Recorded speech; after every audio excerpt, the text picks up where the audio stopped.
button. This guy Anakpo Prince Israel. This guy Anakpo Prince Israel.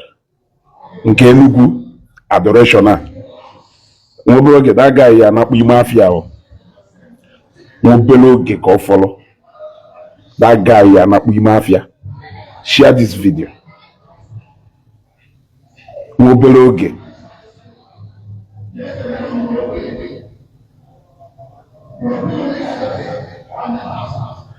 Nwobeloge, that guy Anakpo Imafia. I want me to matter concerning Zion when should that guy is Bola. If you papa, if you basalo Zion Ministry, if you basalo Evangelist Ebuka Obi, if you basalo Zionites, I told me for when should this guy Ola, this guy Ola, this guy Wala. Nobody that this guy Anakpo Imafia. Nobody this guy Anakpo Imafia. The Papa Crusade. Evangelist Ebuka Obi Charlie Baba. Can this guy no social media? Are you a Zionite? You are not a Zionite. Why are you? In fact, I ask myself, why is it that most of you critics may criticize Ebuka Obi? Ono na do more punctual. Ono na do more, yeah. Ono na do more. Ono na keep more attention to teaching and preaching here. I don't understand. I don't understand. So Prince Israel came with another narrative with regard to Ife Evangelist Ebuka Obi about encounter here during the time on Acho EJ Italy. How is we grant visa to every other person nyana eje, but a grant on Nyama visa. Eventually, after much effort and everything, that visa was granted the last minute or what. But first of all, can analyze this thing from Ife Prince Israel Ukulu. You gotta go. Mado draw our attention more. Share this video. Share this video. Like her mother. The kwakwa kita o. And emekwa 100 days fasting. Ekwen suburu kwa obia. And eme 100 days fasting. Ekwen suburu kwa osikwa from nowhere bia. Ya wasi na jona nde Zion na asiazi. Nde Zion face kwulu onwe ha. Na emelu onwe ife ha na emelu onwe ha. Ino katakwa ekwen suburu kwa obia. Every time he la cha no la teta. Iti picture of Adambaka. Iti picture of Evangelist Ebuka Obi. Na ametu okwu ono. Ke la cha no la teta. Iti picture of Adambaka. Iti picture of Evangelist Ebuka Obi. Ina ametu okwu ono. Yeah. Onwe onye na acho. Ngu jeka ga acho onwe. Yeah. Ino kata no ina akpagari na Zion Prayer Movement. Ina akpagari na Seraphic TV. Ina acho sasre yako. Yeah. None of these people. I can tell you that most of the things concerning Father Mbaka, how many people in the others now bring here to the media for people to see. But in Kengonga, you are very much attentive to Zion Prayer Movement. You follow and watch them closely. Now every single thing. Now, but you are beginning to mention names again. Negente. Nobody is exemptional. DJ Namadu neme ihe mmụọ. Na onye sị na ọ na-eme ihe mmụọ. Once ị na-eme ihe mmụọ, ị na-eme ya n'ụzọ ụka, ị na-eme ya n'ụzọ omenala. Always expect an attack. Nobody is exemptional from what? Attack. The word only the exemption from ọnwụnwa. Once ifu ha na ị na-eme ihe ọbụla ị na-eme ihe mmụọ ma ị na-eme ihe anụ ahụ. Expect your one. Some of us nature ni na-ekpe ekpere na ibu onye ekpere ma ni na-ekpe ekpere na ọnwa ma mbịara gị asị ka ọ bụ ọnwa na-abịarụ both the beautiful and the ugly, both the rich and the poor. Uru onye ọnwa na-ada abịarụ mana in area na ọnwa bịarụ mmadụ atọ n'ibench ese that nọ ndị anya ụfụ nọ ndị Christian or acknowledge the fact that no one Hello?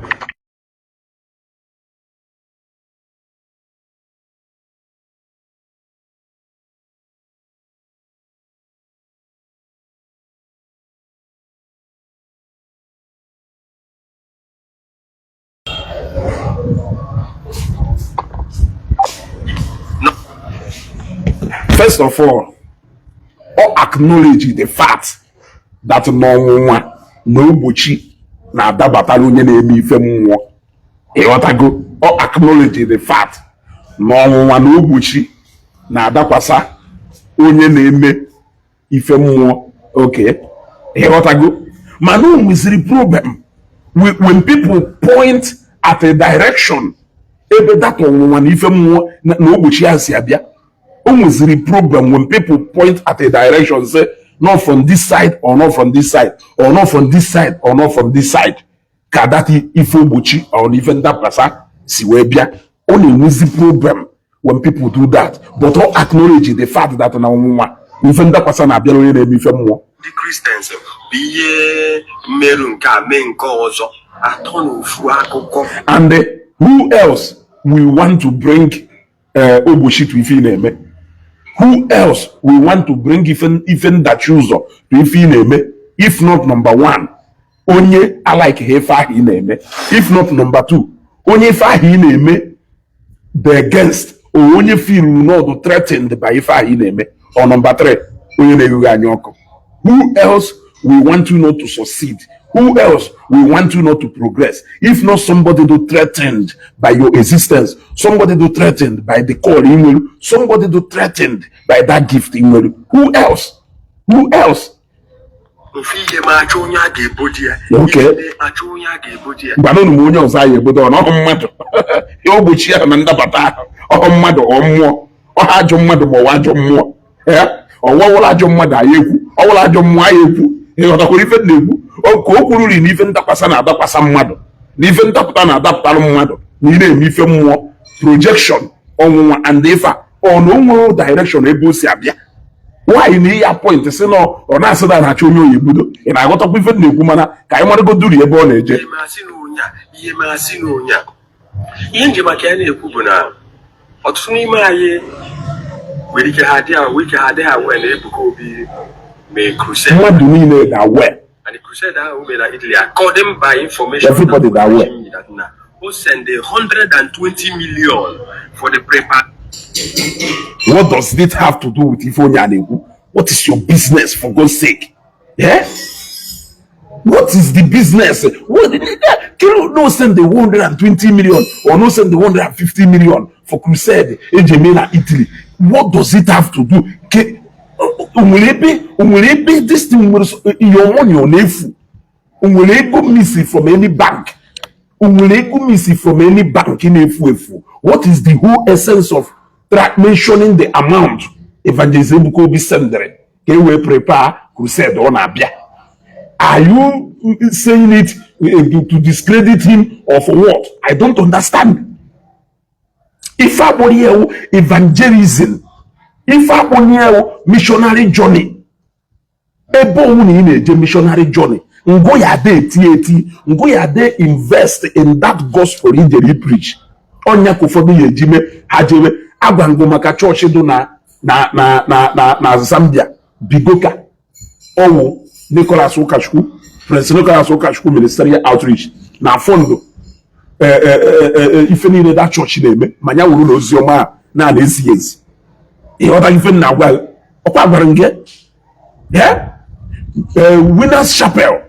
Ịghọtago Winners Chapel na Zambia wo na Lagos ebe a ka esi wee weta ego eji wee go ala ebe a ka esi wee weta ego eji rụ Winners Chapel nke Matero ebe a ka esi wee weta ego eji wee nye go pastor na-anọ na that place Toyota Rangers ọ na-agba ebe a ka a na-esi weta ego eji afford that church. So I don't understand what is your business with na-esi ebe a weta 120 million wee je fund crusade eme na Italy except na nwere another thing na-achọ na ya because you could have said everything in your email without mentioning that figure.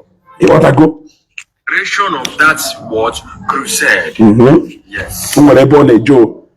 who sent the 120 million again in preparation of that crusade Italy. Now they we are preparing for crusade. They went there, so they did that crusade. And before a quadruple crusade, he went there visit an embassy. Before Mother crusade, or got to go to show of visa. You cannot go and start preparing for crusade when you have not been sure of it. Oh, yeah, you give visa. As far as you need a square passport, okay? Because yeah, majority of us are the go when exposed. Some of us are the go when committed internationally at the level. Of embassy can say Maroka procedure had it. You want only remote shock he take it from me for Oneku. Don Cardinal Media. Ịma na ọhife niile ekuka na-ekwu ka na-ekwu okwu mana o nwere nke na-adụ mma okwu oge ụfọdụ anụ okwu wee n'ọsụsa ọka mma na-erespond kwa atụ onye a ka ifele wee mee ihe irespond sha atụ onye a ifele eme ihe you are not even responding to him for the sake of no nyanwa you are responding to him for the sake of other people o nwere ike misguide other people o nwere ike mislead ịghọtago mind in the mmadụ dị infallible sometimes. Some people, their mind in a magnetic any negativity how water from anywhere. That is the reason that we go for this kind of people who you give them the attention they duly deserve. You want to go? Okay, how will last? We do not crusade the military. Nyako we found that may foul. You must also na embassy on and with standard procedure. Standard procedure. Have written to embassy on the name make invite for that crusade. Design Ministry, Italy branch make invite. We purchase visa for you, we go for your visa, and you go to show the visa, get the goodie. 1 month ahead before that crusade, as far as next week go passport, okay? I get take visa at least 6 months or 1 year. So I got Europe. As far as Nesuka go passport, also understand the fact that Evangelist Ebuka Obi na Gabu Europe without any problem, no scandals, nothing at all. Number one. Number two, now as far as na Gabu Europe, now as far as Nesuka go passport, na eto that passport na embassy na kenyeriri visa. Okay, what na kenyeriri visa. Oburo no virgin passport. Oh, no virgin passport. So go be buying a car. I name is Yano. I na call you ase. Ihe na abụrụ o send 120 million. Okukwa ya ọzọ. Okukwa again. Enye ndị visa. Mana nke ye. Junior visa. Who do ya down? Ne menu mane. Na owazie call. Na the crusade supposed to be 2 days. Mana owazie call. We make it. Opposite on 1 day. Gene. MO meeting up where make crusade that he returned back immediately. Even the luggage no G no secure to the Ebuka Obi, you are not an expert. Where is your luggage go? You put on luggage we got to international community. As far as no crusade and Obodo you bad okay, but if he made you will inform the government, and the government of that country or that state, will give an approval of your coming to here, coming to Italy. If they doesn't give an approval, most governments give you an approval. Your documents, they are as easy as A, B, C, D to purchase. That approval, I get you a guide to embassy. I get you tourism visa or whatever visa is demand there for. In group, who get you make it. The other crusade, who gets you as far as no crusade, and now the way notified na Italian government, Nina begging crusade, email, one come for Hana, crusade, Abro, Obere, crusade, Obro, crusade, Omaka, Obro, crusade, room, maybe 5 people or 10 people, no. It's a well notified crusade. Case you may get you held over visa. You could have visa, Mary prologue, Miru, you are not a drug smuggler, you are not a drug baron, you are not an expert, you are not a criminal. So what will it? migrate to the point that na ekwere su give visa. The main man, no person apple call. Ewe megene, ewe suru give visa. Iwe gawan to the extent the boys my luggage, suru give visa. And the embassy suru give visa. Where yoda, ke have people luggage, ke di email luggage, gameru ni Korea. That's what we want to know. You want to know? From that. All about crusade name also that on the adoration which is stadium. Who gave the order? Share this video. Share this video. Or the quota for them back or your state. See, because of the. Before I play this video, this Ekuke Melu, what I go, because on other like this, at first, or acknowledge the fact that in a ha no bushi ya dada batalo. Yeah, ndo oga kosim mo na ndo oga kosim mado, because when you talk about ndo oga kosim mo, you also talk about nde oga kosim mado. Now he acknowledged the fact that no any reason batalo eji suppose he deny Evangelist Ebuka Obi visa, knowing fully well that no the Europe na bata and ne Chicago passport yeah. He want to go he want to go and ne Chicago passport yeah. He want to go. Now he went ahead in Ibazo to say that na if okuzire ebe awo kele onye ayebo no nya meru this one keta na mgbe Evangelist Ebuka Obi bịara Enugu no na-eme anything na-eme na okay ka I play agba ka we analyze eventually analyze 45 students was kidnapped with their teachers. When I say the governor of your state should rise up and do something, Governor Makinde, and now they receive allocation. Okay, and they receive allocation. Governor Peter to be symbol of Enugu State. You all that say for Chase Stadium. Okay, for that now, anyway, procedures. The governor Enugu State, we will say for Chase Stadium, but that now he was not aware that you are coming for crusade, and when you came for crusade, you never cared to visit the government house to see the governor of Enugu State.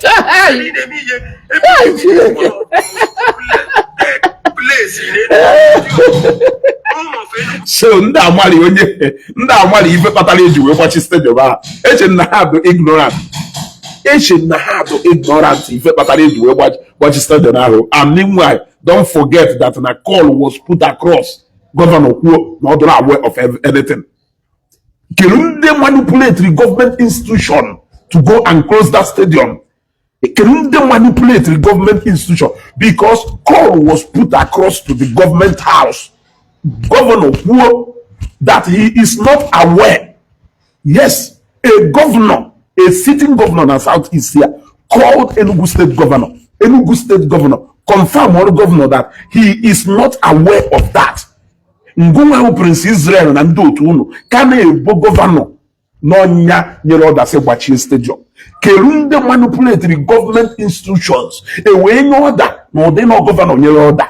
We manipulate the chief security kogono ko special the chief security also to government house. We manipulate o we je nye order na stadium. Say gbachie stadium under no other governor.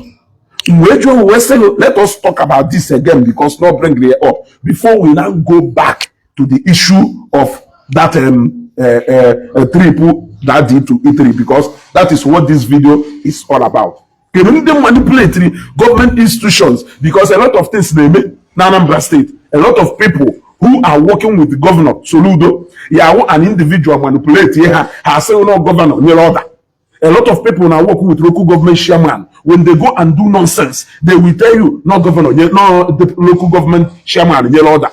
Ofodo na work with ndo garanya. Let's say ntua mwefa yoba ndo. A lot of people they had nonsense. Ejoha hagwa na senator that way. Na senator will interest. Whereas need get deeper. If na senator amo hodo no di feneme. Idi po diga deeper. If na local government chairman amo a lot of nonsense and even affair na ga own. Idi get deeper. If even the governor Adora aware now some certain decisions and some certain actions was taken. It was taken Yeah, now ignorant of the governor, but I manipulate here the machineries of the state, use way execute to that particular thing. That was exactly what happened in Enugu, and Donye made it very clear. For the fact that na Prince Israel they kept on crying, trying to speak for the governor. Government House has never issued any statement. Till today, Enugu State Government House did not issue any statement, meaning that it is none of their business. They were not aware of what happened. There is no way Governor Soludo yesi we any order. Ni use unless he square oka. He got contrary to it. The kind of armored personnel carrier happening whoever, the kind of security I am want to whoever, wonya ye go sego na governor that way. Because all governor ya control commissioner of police, nye instruction on what to do. Control the director of DSS where what to do. Control any army barracks where I want to do. I want you people to beef up security. Who unless square. Nobody should go in, nobody should come out. But if you see the way that order was countered, you can tell that the governor is not aware. Nobody will here. If I want to know if it's how can you people continue to make an excuse for a governor who is still very much alive, who has commissioner for information, aids everywhere, or when ya continue? They make excuse for a governor that is still in office, for a governor that is still alive, for a governor that is not deaf. Or will you know one day Enugu Adoration? Yeah, they any excuse to the governor. Governor is not aware. Or governor. Governor Peter Mba obege putano no say na odo happy etu Evangelist Ebuka Obi Esihobia Enugu government house obia fear. Have you people ever heard from the governor? Where did somebody look at Prince Kelafaya Anime Chief for this guy? Where did he get that information?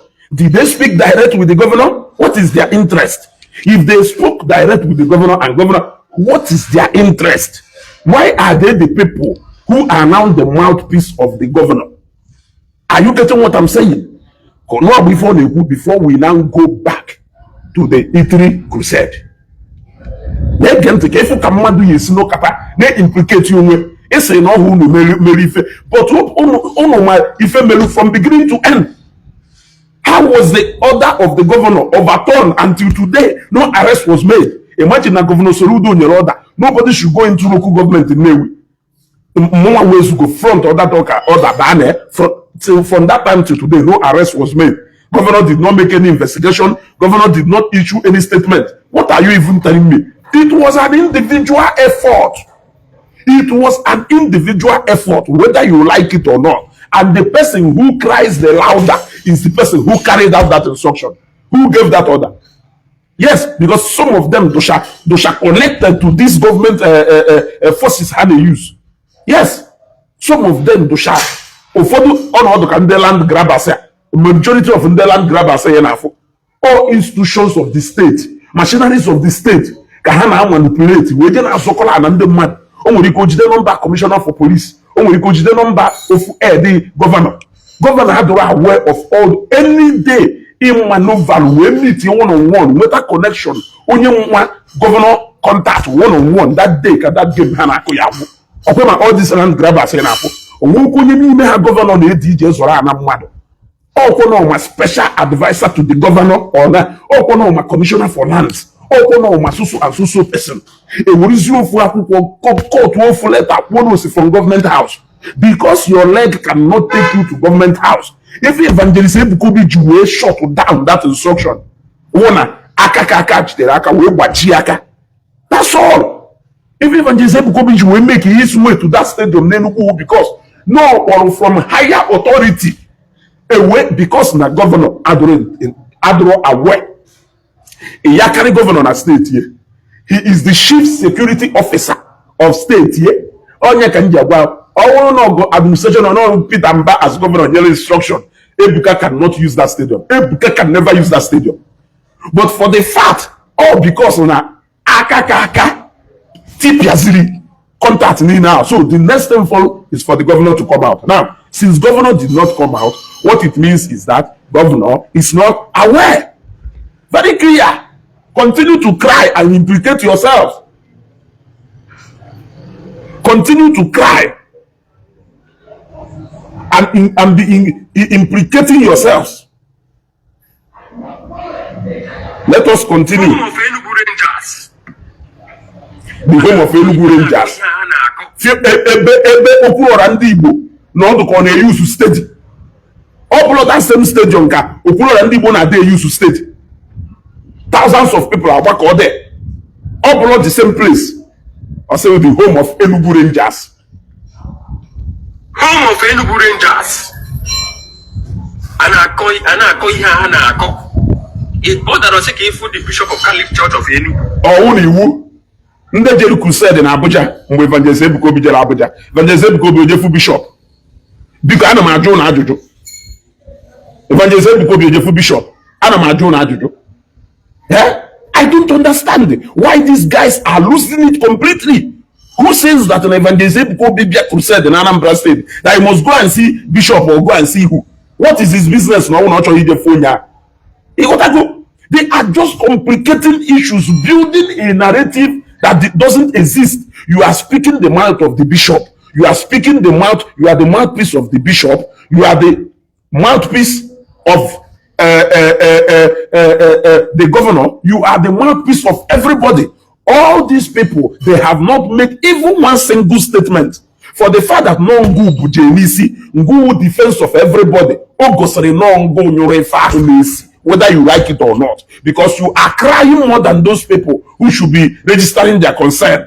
It's in how come you are now the person at the center of everything?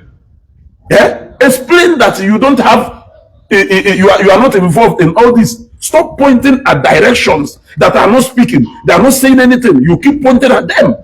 Yeah? Those people who know if you have, you are the one who have all these things at the center of your mind, and you acted based on this. Are you getting what I'm saying? Chetako up Noreba share this video. Chetako na ife sekunte ayeku buhoye, which is gonna etalo movement. Man, if a crusade, if we can legal, and when I bought her for anything, if they go to Jerry as a book a page coaster, I work in OJ crusade, never know the crusade, no, we make crusade no like a Naija bag. No da la una or da una hotel. Oh Buna. Ginando can communicate to your former. Ipia, I give you a place, Nany parish. Is it your business? Is it your business? Is it your business that now Evangelist Ebuka Obi must come to a father or Bialaho? How is it your business? Are you his security? Hey, what is your is always constitute members of welfare team here? I want to understand what your business is with the kind of how he carries his activities. When he went to Abuja, why is it that there was no problem? He went to Imo State severally. Ogo crusade in Imo State. This one I made this year. What the third one, if I'm not mistaken. Have you ever heard any scandal in Imo State? Have you ever heard of any scandals in Imo State? Anambra State here, when he came here, as on a bishop put in charge in Anambra State here. He came here, he built a multi-million naira facility here in Anambra State. He came and he opened it and he went back without any scandal. Why must it be you are here now making excuse?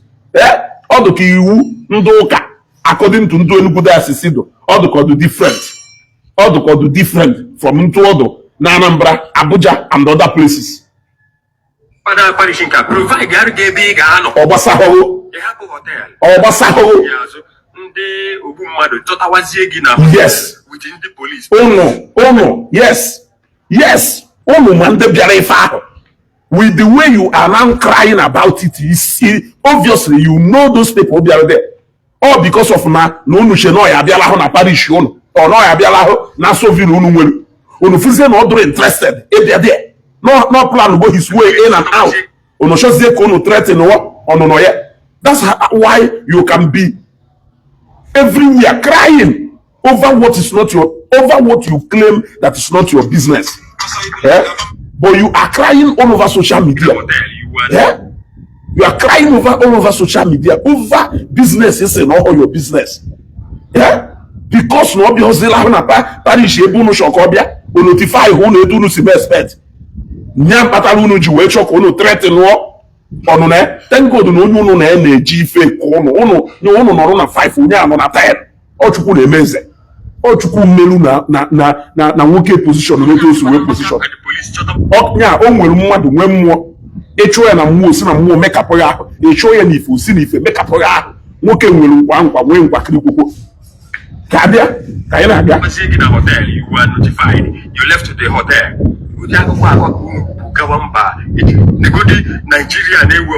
Nigeria, yes. Governor of Enugu State, where he was not aware. Governor of Enugu State, Omwepena Ebe, Governor of Enugu State, no where Evangelist Ebuka Obi. Why does he keep making excuse for the governor when Peter Mba has never said anything? Who were these people who were trying to incite the governor against Evangelist Ebuka Obi? Because governor with capacity that through his media aid, he can issue a statement. Why is it that this statement is coming from this Ekuke from Adoration Enugu? I am asking you. He keep talking about Governor Wiliwe. I beg you, did the governor of Enugu State, Peter Mba, ever said in anywhere, no, will you when Evangelist Ebuka Obi Umedana Ebe Okulie, has he said it anywhere? Has it ever have a gafetana any article where the governor has said that no, will you when Ebuka Obi Can you but this a cookage when they repeat that line? Yeah? So were you people trying to manipulate the governor? Can governor act here? Governor do know your act. Onu de wo mo mpia contact unu were Enugu. Chere unu ye ju mo mpia contact ya. Because one can answer.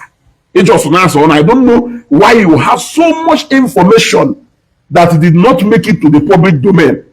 You have so much information. You have so much information about all the people who are grieved. Yet those people did not express their grievances. You are the one who is now explaining on their behalf. Yet these are capable people who has the power to or have more or Bishop of Enugu Diocese school no we were going or governor no we were happy they did not say that. Management managing stadium. Commissioner for Youth and Sports, not they are aware that you people paid for it. Was governor aware of it? Again. Governor they protect interest. This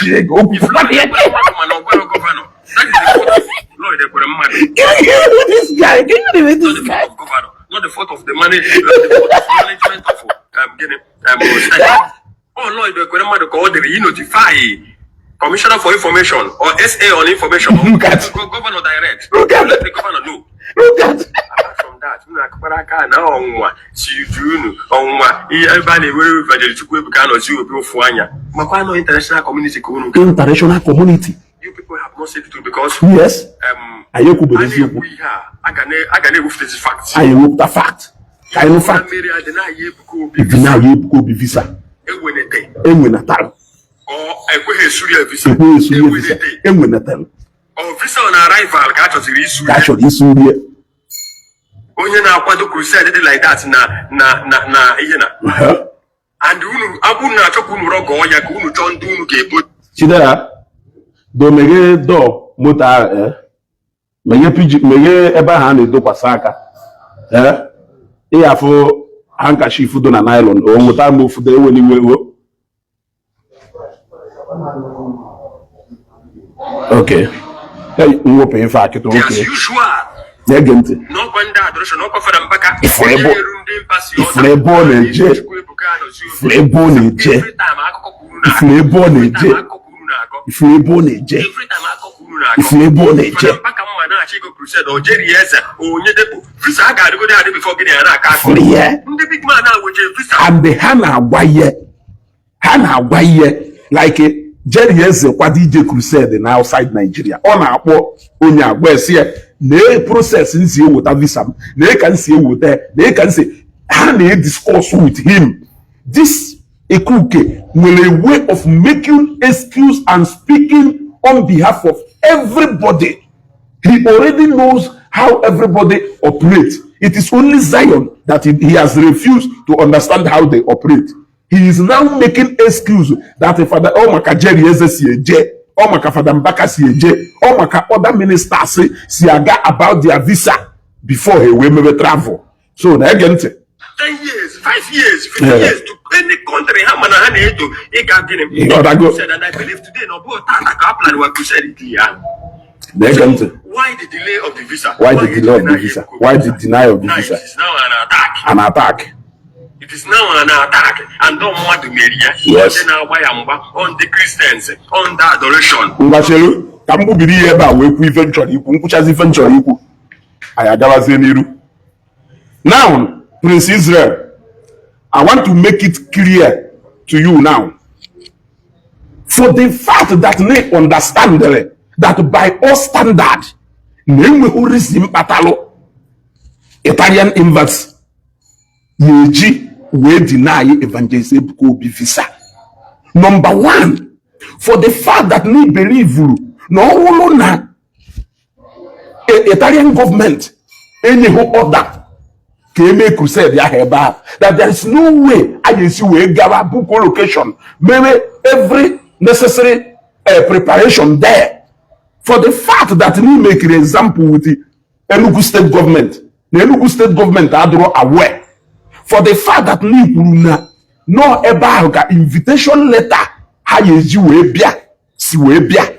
so he make reference. You explained it very well that by what you said and by us standard, what it means is that now Zion and Evangelist Ebuka Obi fulfill all the necessary obligations. And obviously, all by invitation letter has sent from there. Case we grant all the other people need yan Evangelist Ebuka Obi will crusade. E we ni hanchali ne visa. Hap zinye onye ponde nya ono otoka mwa wishiaman Shikasin group. Okay. Oh, one go Ataifia real estate company. E gotta go Ojaye. Untouchable and the letter there, and may so rest in peace. And many of us are to 10 in number. We South Africa. We will not buy South Africa. I know ga we hoje. We will no ga. Sholisa iweje.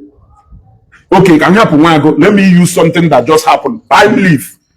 Pine leaf. Nyangwe company. Nyangwe pine leaf real estate. We will pine leaf.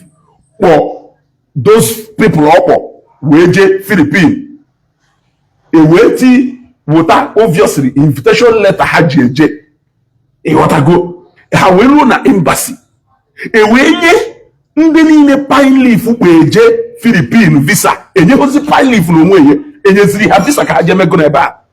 Ana majuga juju.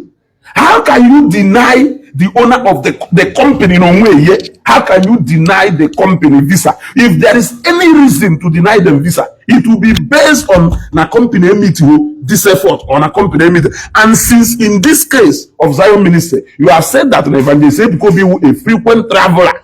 Now passport ya bro a virgin passport, and he has been going to Europe and coming and not a Europe now, but Kelu standard ejuwe grant in the or AJ Italy visa. Enye hozi nyamwa po heje Italy visa. Kelu standard oji weme. Prince Israel ana majuga aduto. Since ye mo no madu ndo ojo ndị ekwensu juru na ha ya hapo. Italy ahụ na-eje. A lot of people are gonna threatened by Italy ahụ. Unu ma Italy ahụ significant since you are now crying more than the belief. How strategic eba on a jedo. It's the name we refer to standard procedure, meaning you cannot manipulate Ndosha because my government had a government to buy. You said it. You just said it. You cannot manipulate Ndosha. So, can you even the file? Italian embassy, you will deny Evangelist Ebuka Obi visa. When is ye last minute the door open or a day to boss open? Can you fit the file? How come that na Italian embassy in Manondosha was finally manipulated by human beings? Now, one of human beings manage Western officer in a way brain. American embassy deny your visa or Ndosha, we won't receive patalo, ejuwe Evangelist Ebuka visa, no see from a procedure or if a requirement to meet you, or not from a Benny case in a signal. See, deny hear that thing. There is nothing. We will last minute. Who was sitting on that? Who was sitting on that visa? Who was sitting on it? Look the mountain that was moved the last minute, because from what happened, it shows that now that visa put either a day or that same day open. How was it? Are you people getting what I'm getting? Are you people getting what Ndocha other operating can they buy? Owunu na Ndocha moha decision ha no nya aya batabe ha. You cannot manipulate them because you want to beat time. They don't have business with your time, which you are coming there. You want to go? So I want to understand how eventually that mountain was moved. No, I will not standard procedure committee. I don't know. So what it shows is that yet again, since you want to cry, no matter akojo say hapo mo ka abla mo ka wakojo with it nya akojo nde filulu na ha na eje room na eje ebe niile nya na they have their ways how man go ka esi akpo on the onye mkpọrọ afa ma no o etu akwa ka esi we make call biko obia sie nye na eye obia dia sie nye na eye na nke e we mee ihe ka ọ ghara ịdụ too suspicious enye ndị niile nya na ewu eje happen nyanwa. Oh, they take a decision on that embassy in Abuja. It wasn't a decision C3 Webia. Or a decision C3 Webia. You overturn lawyer here. Is he not E3 college? How is he going to enter E3? No, E3 case we any instruction. We don't want to see him. Or na overturn lawyer in Abuja here or anywhere. How is he going to enter? So no, I manipulate the people who are here. I manipulate the people who are here. They suppose they granted that visa. That is why they were able to be put in their place in the last minute. Now, let us talk about the bag on Ajumake. Can we maluna umwedi siye do na Evangelist Ebuka Obi? Ojuwe na acho ape Ebuka Obi. You want to go?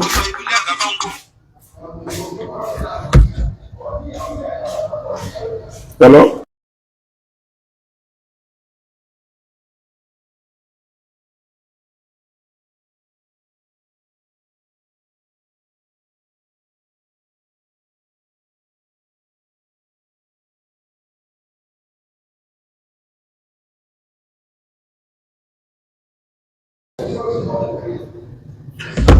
You want to go?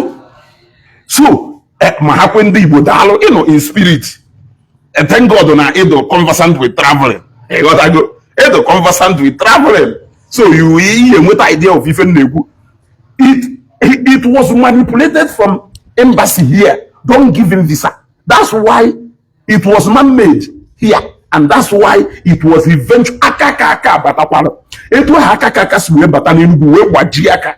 Etu akakaka siwe batani embassy awese no nudela aho no wunde nya ono maka unu si amayo tani embassy apo. Na hii mokwa nde ya wa ikolubia ha dali enu. Chineke nwa zi obi kwu igo we na oku nife kwu we na oku na mmụọ. If a government obodo na amaghị enwe ike ime ma zi obi. Unless a government, man, what's it with government? Man, it's going to keep pumping. One day, I still know he has proven it even to international community to cook us when you want to go. So now, about the bag. Evangelist Ebuka Obi where pussy. So, connecting flight where you way back, a born AJ. Book on a delay. If I book a fresh ticket, go we connect here. In fact, through the process of connecting, if you don't have or hand luggage, na ọgaranya ma ogbenye ma ebe niile, it doesn't matter. O nwere ụfọdụ ije ihe ada eje, like o nwere ụfọdụ ije ihe ada eje, onwe ha ka esi wee mee, enwere ike iburu luggage gị ụzọ wee luo, or luggage gị eburu ụzọ wee luo, depending on emi. Mana onye sịrị no nwere problem, ya no dugo so much enlightened. Evangelist Ebuka Obi obu ọgwụ na akpa ndị ọcha ala wụọ ya ọbata ahapụzi akpa ọgwụ. I want to understand if on ashodo na akpa o nwere ife bụ nya mbụrụ nnọọ exhibit na akpa wee na-ejebe ndị ọcha ejidezi exhibit ya adọ na akpa sị m ngwa mụ na kpuo because no mụ na ha nwe obodo ha. Sometimes I don't know how these guys talk or reason. You are waiting for the luggage of a man who already went into the country no ever how many days wee bata. The fact is that he was able to connect, with a fresh arrangement for him to meet up with the time. And before now, obviously the first day agago, he now had to meet up. And for now daddy Jerusalem, who says no Jerusalem? How many days gone on Italy? How many days gone on Italy? Don't know about 5 days or 6 days na Italy. Or 1 month. All crusade the even after that second day of the crusade, he requested to meet people again the next day to make up for the first day on earth. So he was there for how many days? He even met up with Zionites, he met up with many people, he met up with people. He had a series of engagements in Italy before eventually he just returned the other day. Was it not just 2 days ago or so that he returned from Italy? So he stayed more than 4 or 5 days. Now Italy, can even make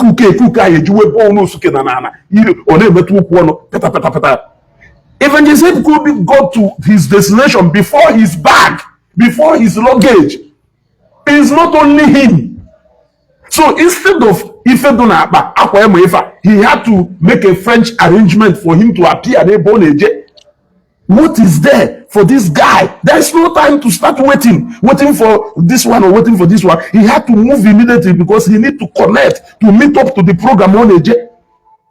Even a fresh ticket was booked to reconnect him immediately to avoid any delay. Can you feel the fire when you understand? Go okay na cho. Onwere isi odona ba. Onwere nteho na anya odona ba iji ashife odona ba. Some of you go experience in traveling that nke agosiri nnewo nke agosiri na Israel na a local ọkụkọ Igbo. You have not even entered even a local flight. Nke agosiri na even local plane na eba bohe iwu a local ọkụkọ Igbo. Ị na-ekwu okwu self ọkụkọ Igbo isi nwu na-egosi na character ọ na-ekwu okwu. Iwu a local village fowl or if ewu eba bohe even local flight, not to talk of eba international. Ị na-ajụ ife kpatara mmadụ eji owe blọg eji kedu ife dị na akpa ahụ authorities dictatiri na ife Igbo na ya na-akpa landịrị o buru ozi akpa authority wee hapụ ya nya baba jide akpa ana m ajụ ajụjụ kedu ife dị ife ahụ dị na akpa ahụ ife Igbo no exhibit ndị Italian authority dictatiri jide akpa wee gwa nya baba ọgwụ ka obu. I'm ajụjụ obu ọgwụ nya Evangelist Ebuka Obi president ndị Italy nke no ebu ọgwụ ma ọ bụrụ ofe exhibit ọ bụrụ isi mmadụ na akpa wee bata n'obodo anarị akpa esi ya na akpaga na ezi ihe ebu eba mgbadakpuwe ijecha pụọ. I don't understand. And what is the need of saying na ọbara ozugbo pụọ aka mmiri ka ọ bara ụmụdị ụmụ nya ka ọ bara ekwuru mmiri ka ọ bara o ji wee mikpuo pụọ ọkwa Italy o si airport wee na-akpụ sikwa airport wee na. So what is the whole essence of ọba ozugbo nakwa? Why did you have to squeeze in ọba nakwa ọkwa o wee wụrụ na smuggle onwe in smuggle onwe out yet or appear na crusade ground na ebe niile. This guy Italian police in everywhere. Yeah, I don't understand. Una na-enwekwu bụrụ nya achọwa mmadụ ịda ebe na-achọ onye akụjisi ọkpa sojisi ọnụ Mago akwụsịna ichu onye ada achụwo. Zion na-enwe their 100 days that no distraction should even be entertained. You will decide ya ka imekwa onwe imeshago nke ihu a ị na-asị nọ ebere ka ego ya eze send the alụm ife ahụ okay bịa kpọọ ya a minute biko na ọ na-ewe n'iwe ma na onwe ife ọzọ nchọrọ ka imelu m na moto before ị pụọ onwezie mkpọ gbaa akaụntụ 14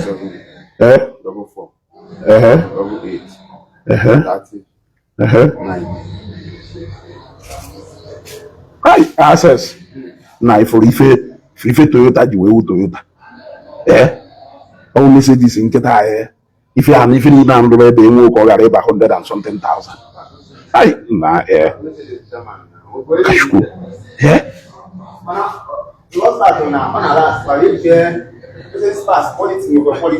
Ogago.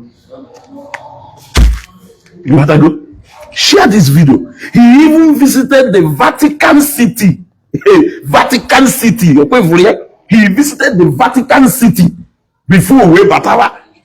Ipunya keri ife de fa oji exhibit. He clearly when anything at all I suppose reach we delay visa yes. For any reason, because obviously by Italian government are omitting all the necessary requirements. No, since now you have started crying more than the belief. They will call Jerusalem, Vatican City, no will power. Eba, Ecosia, Ibulosioma, before Abraham, Jesus was. Again na urioma ahụ ụnụ n'ọnya nnekwuye oge ọ na-epụta na social media bịa na-asụ nyogharisi ignorantly in you have proven beyond every reasonable doubt na every opposition Evangelist Ebuka Obi encounter na Enugu and na this is a trip to Italy that ịma inwere idea ongo mazi onye go na ebe agwụ maka because since long way you are the mouthpiece. I have to be addressing you. You want to go? I have to be addressing you. Also, no money in a mouth here or no money na insult or when I call to see. But let me be addressing you now. I'm happy when I help you. You want to go? If every single thing you will any man of God after may quote here by if you no may quote to see her by if ekukedo be come on no daputa asapani mo nya direct for this one ngukulo gene ayina aboifa ego to kuri fa na ekwu ina acho akpa onwere ifitini na akpa ahụ ina anyazi nte ka ọha onwe ife hal kedi ifitini na akpa Evangelist Ebuka Obi bụ weditiri onye bu akpa analugo kedi ife kaji onye bu akpa ejecha na ebe ọ na-eje nata kedi ife ka na-achọ na akpa nye onye nwe akpa ejecha na ebe ọ na-eje nata ị ka na-achọ akpa kedu ife ị na-achọla akpa iwu okpo nke na enwe bụ na it's possible that somebody can get to his or her location before his bag ụmụkwenye na ụmụ ndị na-esi obodo oyibo bata Nigeria akpa ya anọrị ebe 3 days or 1 week or 2 weeks before akpa ya bata edo ha we mana esi na ede exposed esi na ndị dị ka anyị na ọhụrụ nụta ka anyị jebere ife dị ka anyị ife dị na embassy mmadụ wee gbarụ na nwere ike ije na Italian embassy ije chọọ visa ruo o wee wụrụ na due to standard procedure na-edeny. What does it even take to appeal a visa deny ka m na-ajụ gị ajụjụ o wee wụrụ na Italian embassy deny Evangelist Ebuka Obi visa kelee wee nwee ike grant kwada visa immediately within a day to 2 days ọ eji wepụ aka merụ ihe ewe werukwa aka wee mesasụka ife aka merụ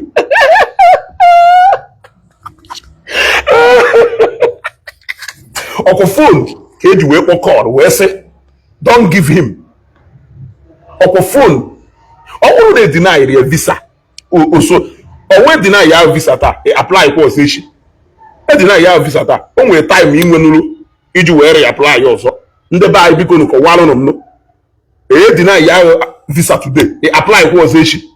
That visa was not denied. That visa was withheld. I put it to you that visa was not denied. That visa was withheld. Deny ya visa taa apply kwa ọzọ echi. Deny kwa ọzọ echi apply kwa ọzọ nwanne echi. Deny ya visa o nwere time you need inwe before you go back to apply again. Ma hakwe ndị Igbo nọ here doo m anya ka mma nọ na mama ife na-ekwu ma hakwe ndị Igbo ma hakwe biko achọ nke nza m ya o wee deny ya visa taa apply kwa ọzọ before i wee naba ma hakwe biko nunu zanya na afụkwara nga ebe akịta ma hakwe ndị Igbo educators no a traveler ka iwu onye ibi in fact iwu onye abroad member iwu onye abroad member you see they stamped it and kept it one side. I said it was withheld. It was withheld. He wasn't denied visa. Ma hakwe ndị Igbo ihe edere anyị comment on lesson epugo achọ nka ma hakwe ndị Igbo gwa anyị na owu onye deny visa taa ọ bịakwa echi werekwa application ya apply onweho like ije Italian embassy keda deny ya visa onweho time you need kwala again iji wee chigata back wee bịakwa apply kwa for another one. Achọ nka ndị travelers maka emebon travel before ababon plane ịghọtago ababon plane ife nje eme travel which you ịghọtago and travel bụ ma outside Nigeria so adọrọ m aware of ntu esi eje ife nwowo ọkụkọ Igbo mana ọkụkọ Igbo nke m nwere mpata ọkụkọ Agric ịghọtago ọkụkọ Igbo nke m nwere mpata ọkụkọ Agric ọdọọ ka nke ọkụkọ Igbo Enugu pụta na social media ekporepụ ọnụ ị na-akọtu juru ọnụ amamife ndị Adoration Enugu anyị ejikwa agụ na kpuo n'ihi disgrace ya.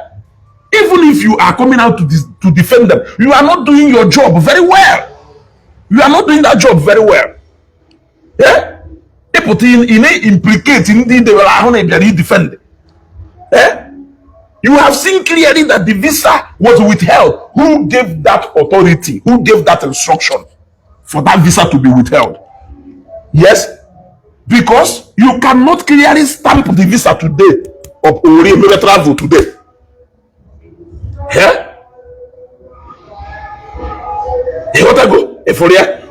If they deny you visa and when you collect your passport, they will tell you when to come back, which is not less than 3 months from the date of denial. You see? So his visa was stamped, but the passport was withheld. That is it. And they are withheld here with reason. Ka oge crusade ya ga oweruzi oge ebu higher authority ya ndị ime n'igwe meetri with higher authority na ndị ụwa wee jee onye ji aka wee gbajikwa ya aka etu esi wee gbaji ndị Enugu aka. It will take months before applying back. meet ma African country Zambia ebe anọ itinu visa na Zambia na mgbe ewetara m visa ọfụma na ịghọtago ewetara m visa ọfụma. So na iti visa African country here wee deny ya visa, you have to go back again over a period of time. Restrategize your ọfụma maka iti ikwu ọzọ ha akụchikwa ozugbo ịghọtago ya ka somebody na agwa ya deny ya visa ka asị na deny ya 10 times before wee release the last imakwa ife uno a day 2 days or 1 day onye ahụ ya eji wee pụ ka na wee nye ife aya aka jidere aka wee gbaji aka again kwa nwoke gosigo unu na mana ife mana mmụọ ọ karịrị unu Wakachukwu the man dey proof goro unu na aka ahụ ekpuchi ọnwa ikuku ada agba n'ọnya mmadụ batara Enugu steeti according to unu na gọvanọ sịrị na ahịa eme crusade na agwa ha ọ karịzie gọvanọ Evangelist Ebuka Obi wee bata Enugu steeti wee overpower the governor who number 1 citizen. We overtake, we turn down the instruction of the governor, we carry out his business till today. And then in so we organize a crusade. Yeah, nobody was invited by the police or anything. Nobody was questioned. The whole commissioner for information had not privy to any of this information to counter it or to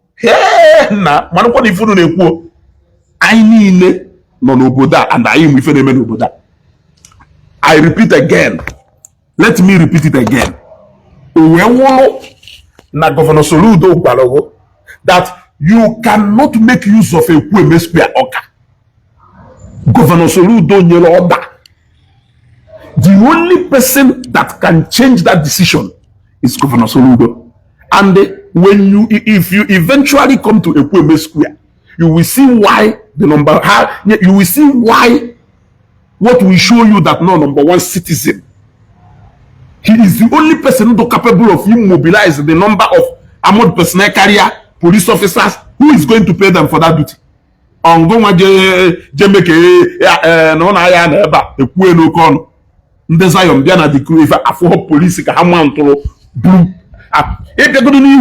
that said, at least 3 personnel armored personnel carrier. If you the police in riot now, riot. Governor, you state here there because all man has a crowd, all man oppose resistance. So, in the moment when you that instruction, he will put machineries in motion to carry out that instruction. All that is not going on at all. All come man who machine or defeat you machine on who no because the more they expose on more. Yeah, Evangelist Ebuka Obi battle. Enugu State, marry a governor of Enugu State na state here. J embassy, marry a whole Italian government na embassy here. We bata Italy by force. Yeah.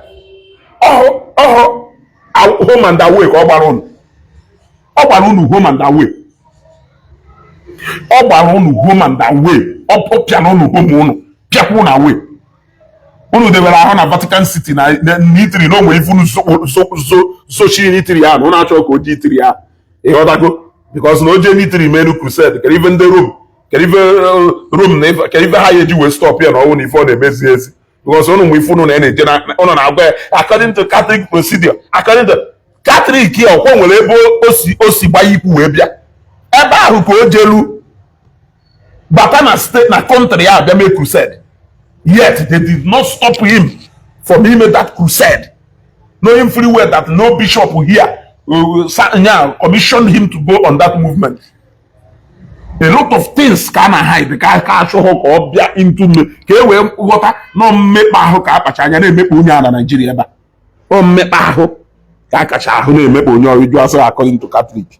According to Catholic. According to Catholic.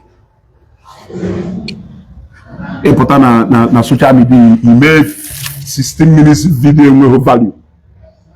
16 minutes video. Na go to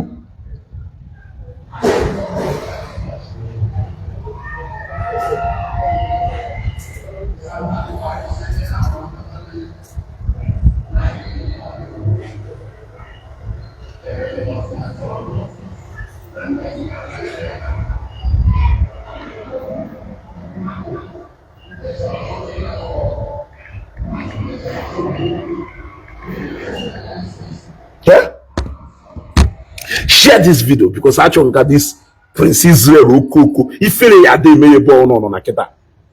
If you ya de meye bo no na keta. Onya kan di say nde Enugu. Owuru no da we na this guy na da pata abia etu unu ule.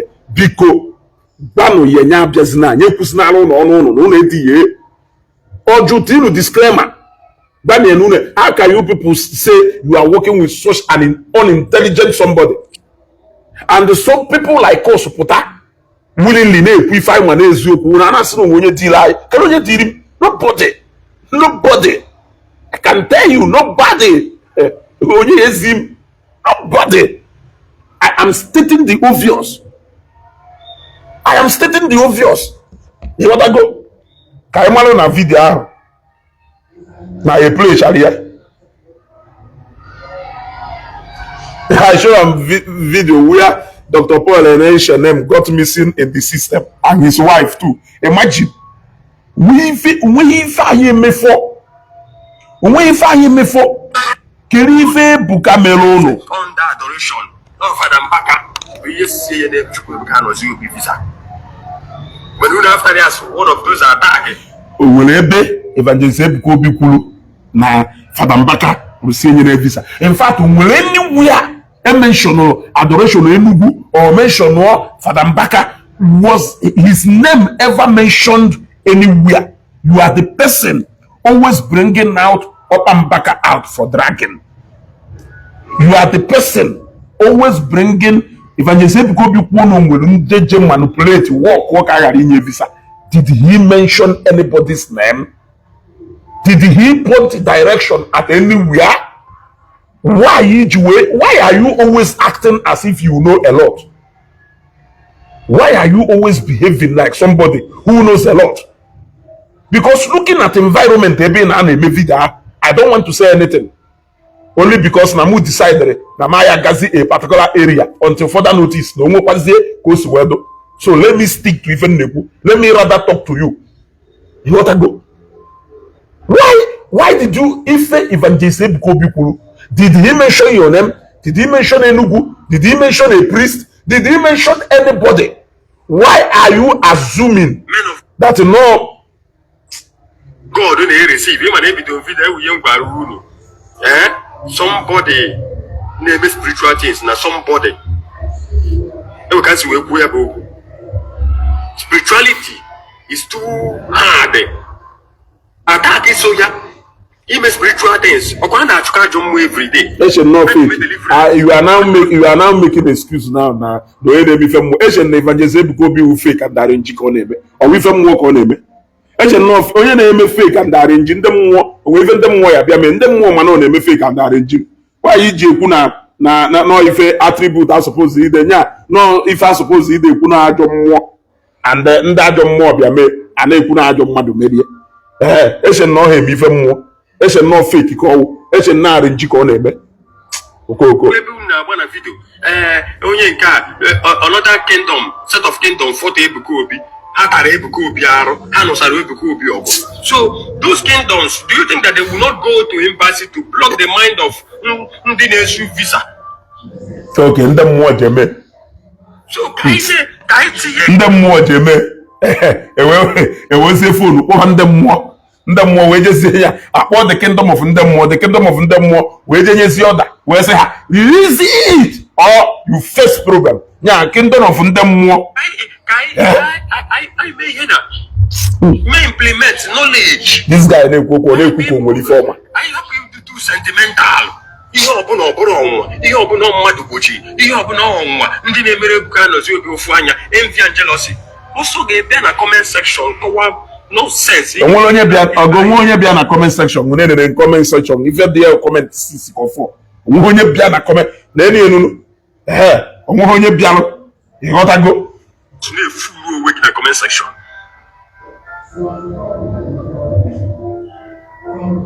Okay.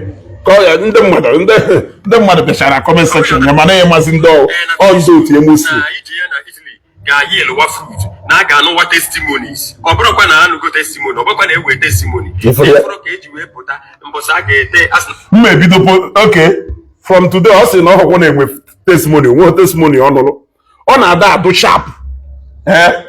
N'ige ntị ebe ekwuru ụdị ife ọ na ha defend mana ọ hazi awọshiru ebe a na-enye testimony ịghọtago ọ hazi ekwe awọshiru ebe a na-enwe this guy wukpu ọ ya dụkwikiri ịwọshi ebe Evangelist Ebuka Obi na-ekwukwu mana oluzie ebe a na-enye testimony ma oluzie ebe miracle na-aga ọ pụọ o ji wee sị na ọhụụ under adoration of Father Mbaka.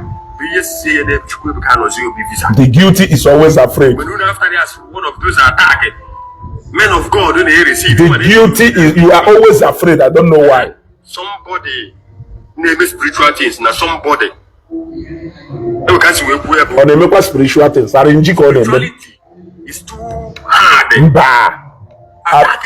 mba haya attack onye na-eme arrange ona ajo mmụọ another kingdom set of kingdom for the Ebuka ona ajo mmụọ kele ajo mmụọ dị fa kele kingdom ikweta no how come o ejidusie kiti na-ekwuzi no ndị ajo mmụọ na attack arrange ka ọ na-eme arrange those kingdoms, do you think that they will not go no to block the mind of onye na-eme arrange enweghị kingdom ọ na fight so kingdom of fight ha ya bịakwute ha ya bịa attack because na ọ na-eme arrange iyo onweze arrange ka ọ na-eme Ebuka Obi enwe power nweghị ike onweghị kingdom ọ na-ebusa agha arrange ka ọ na-eme arrange with frame or exist on the first place so which kingdom is coming after him with his arrange work ndị na-esu visa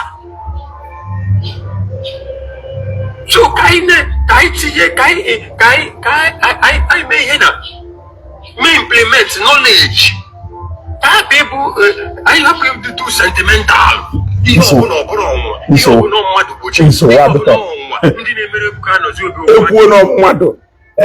you are always afraid in ekwu no mmadụ. Why are you somebody from Abuja? Why are you somebody from Umuahia? Why must it be always you? Any other person put an equal point to the yaka. Why must it be always you? Why must it be always you? Coming out to nobody's name was mentioned. You are just crying over nothing. Over nothing. Nobody pointed accusing finger towards you. Why are you threatened? You are in a position that you're marriage. Also, in a comment section, no sense. You be in a table, in just me fool in the comment section.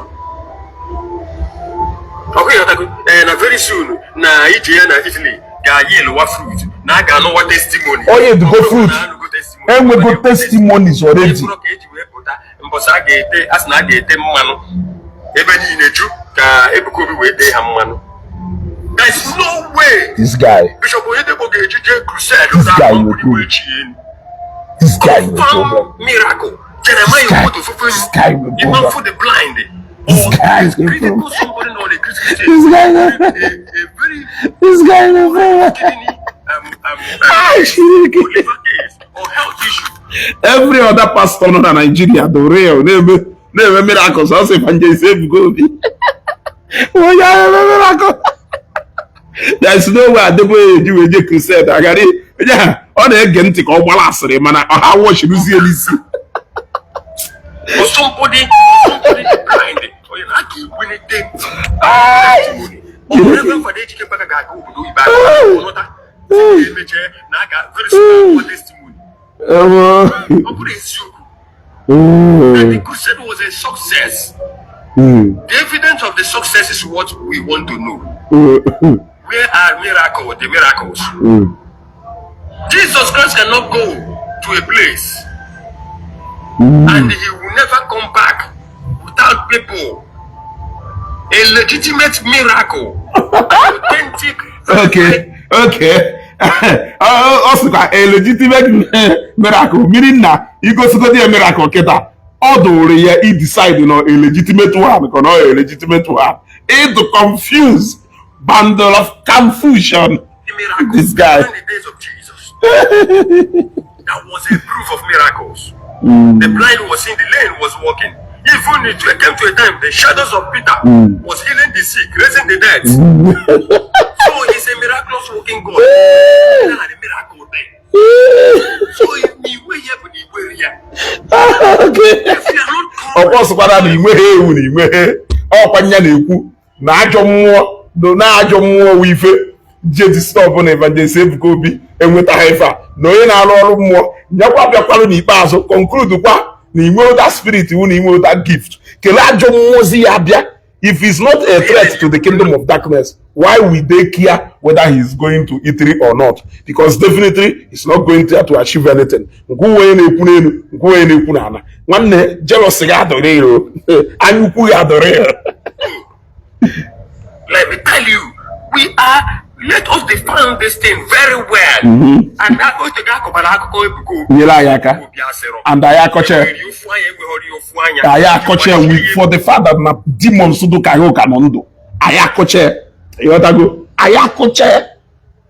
jiri ije crusade ọ ga n'Enugu Fada Mbaka gbachi ebe obia crusade kịta hazi eyeghị visa n'oge na ije Italy yeje ndị ya na ese eje eyeghị ya dile nke okpuru luggage ya ọkwa Christians ọkwa ndị Christians mere eyeghị ya and I wonder akụkọ a na-akọ ya ka ụzọ adị na ntị ihe anyị na-abụrụ gịnị nọ ndị Christians ọ Fada Mbaka ndị Adoration ndị Enugu ama na ọ na-eji ime crusade eje blọk kwa ya na embassy o.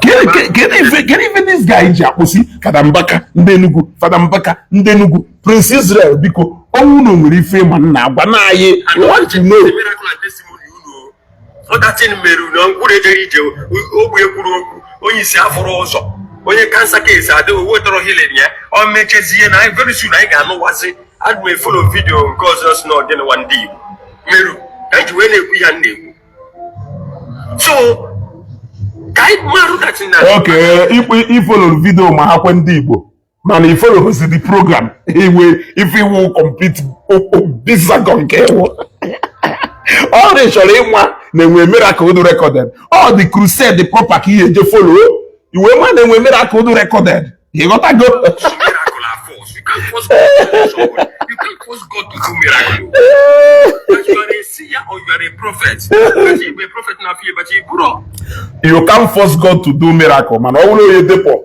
wụrụ Fada Mbaka wụrụ Adeboye jeleba ewurili wụ na ewurili miracle they must force God to have miracle there. But you only have a Evangelist Ebuka Obi. You cannot force God to do miracle. Somebody shout hallelujah. The bitterness is real. I'm showing you the bitterness now. It is real. Also, prophet na fear, but the solution to that NFO, God be a Chineke. So when do okay, only prophet in our fife, mana no solution to that. No God. Jake weme so meaning na ofuchara fancha do real nozi omechara fancha na ofuchara fancha okuchara fancha do real nozi omechara fancha ozife ana agbanye ifa okwunu gotara so meaning na amụma o confirm godo n'oke na amụma a na-ebu nwere ike ịdụ real kama na o nwere ike the miracle uzi the solution nwere ike ọdụ real so for the first time o kwetagodoro na ofuchara fancha okuchara fancha Nozi omechara fancha uzi ifedo on that question. Okay. What do you mean? Let the blind see. Receive your healing. Your money. When you don't have that capacity, you don't have it. And you don't feel social to have it. I go to you. I go to you. No. I'm not dead. We need to put my dad in money. Oh, yeah, now go here. No, we go here. Money, how you buy my dear? Now. No. Need a force in our body. Here are for Zablon in our warrior.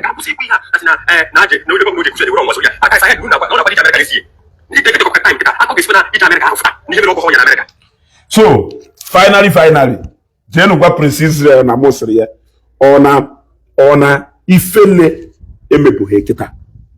On ifele emebuhe ndị Enugu. Ọwụrụ na ụnụ dawe na this guy na abịa agba this dance of shame. Ọ na-abịa agba. You want to go? One this guy no need discretion. No ye kwekwo. One this guy no need disgrace. Oju no ye me. Deal a disclaimer. Every day Ebuka Obi, Ebuka Adakpo, Inakwe. Ebuka Obi this, Ebuka Obi that, Ebuka Obi this, Ebuka Obi that. Ebuka go mi fenchori iku. Ko bo star mala imma. Dalon.